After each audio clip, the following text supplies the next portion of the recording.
Olá pessoal, nessa videoaula é a primeira aula de EDOs de segunda ordem. Ao contrário do que eu fiz na primeira ordem, eu vou enunciar primeiro o teorema de existência e unicidades de EDO de segunda ordem e depois vou explicar o que isso significa.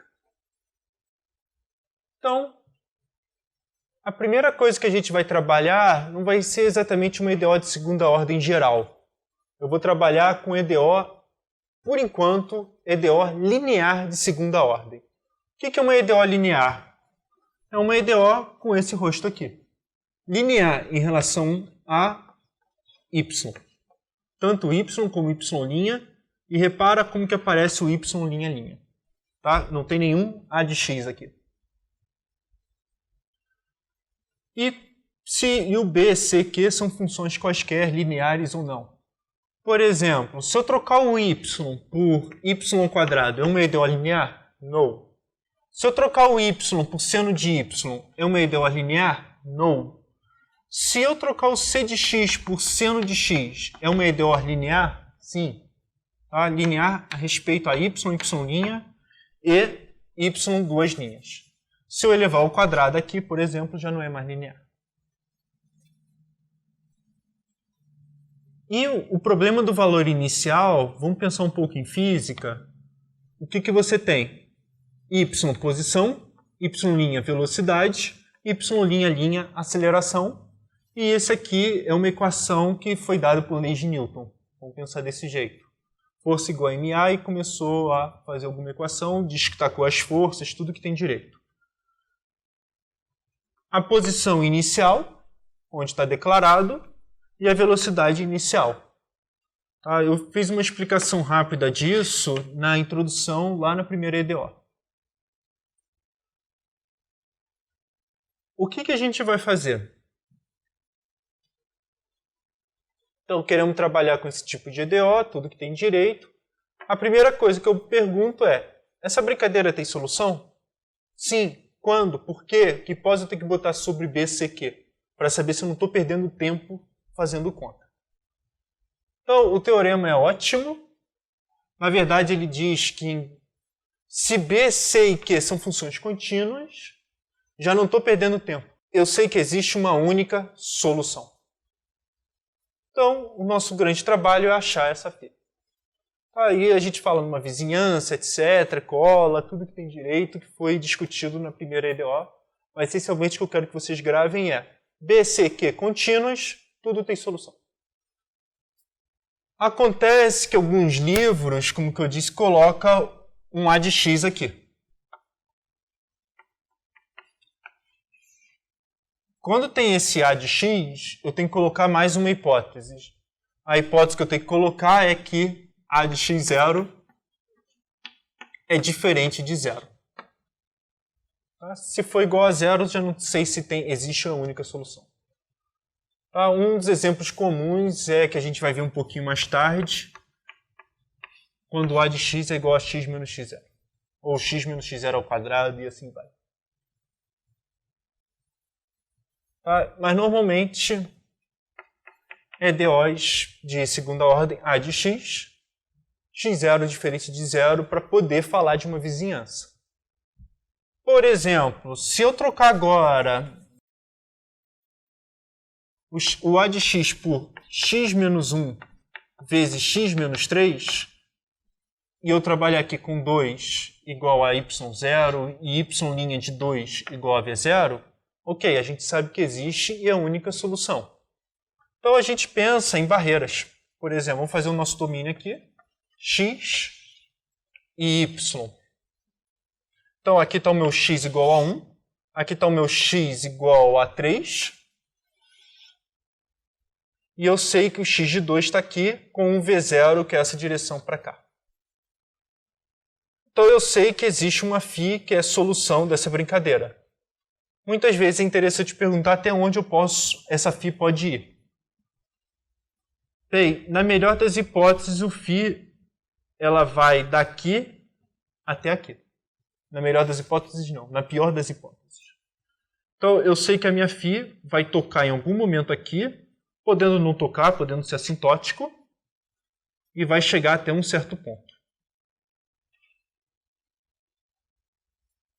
Ok? Pode chegar tocando aqui e ter solução desse tipo. E o problema é que depois eu não sei o que acontece. Pode acontecer ramificações, ou seja, a solução já não ser mais única, e pode continuar sendo única. Mas não temos nenhum teorema de existência e unicidade de EDOs. O que nós temos vai ter que estudar a função na marra e ver o que acontece. Não tem nenhuma outra possibilidade. Mas, pelo menos dentro desse intervalo, eu sei que a φ vai ter solução. De acordo onde isso aqui está resolvido. Até onde isso aqui não se anula. Se não entendeu esse pedaço, veja novamente a discussão de EDOs de primeira ordem, existência e unicidade.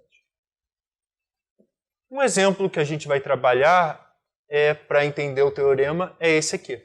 Suponha que eu tenho esse sistema de EDO, ou o problema do valor inicial. Para mim isso aqui é EDO, mas tem gente que gosta de chamar isso aqui de PVI. Pode ser PVI, não tem problema. E eu quero resolver isso. Antes de entrar em técnicas, etc., o que eu estou sugerindo é o seguinte: qual é a função cuja segunda derivada dá menos ela mesma? Se você pensar um pouquinho, uma das soluções possíveis é seno de x. Qualquer uma vai funcionar, uma delas. A derivada do seno é cosseno, a segunda derivada é menos seno. E se pensar mais um pouquinho, qualquer constante funciona. Tá? Qualquer uma delas. Vamos botar como A. Uma outra função que acontece é exatamente cosseno x.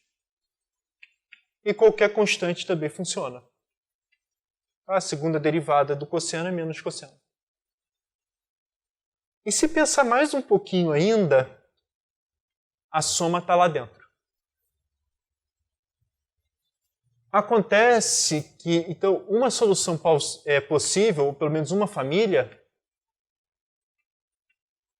diz o seguinte: A seno x mais B cosseno x é uma família que satisfaz esse EDO. Como que eu achei? Achismo mesmo, por enquanto. E o que nós temos é que y de 0, eu sei que é igual a 1. Se y de 0 é igual a 0.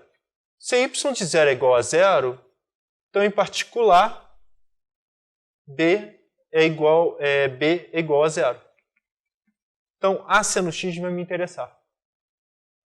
Um segundo caso é que y' de 0 é igual a 1. Então, você vai perceber que A é igual a 1. Então, vamos pensar tudo de trás para frente. Eu sei que y de x igual a seno x é solução.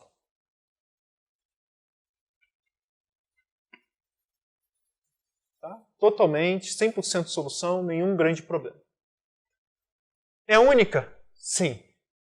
Apesar de ter uma família gigantesca aqui, a única é essa aqui. E como que eu sei? Teorema de existência e unicidade. Se eu trocasse isso aqui, só pedisse a solução geral. Bem, vocês repararam que uma solução que eu encontrei foi y igual a seno x mais b cosseno x. Vou agora trocar. Vou chamar isso aqui de C1, isso aqui de C2. Existe mais alguma para essa EDO?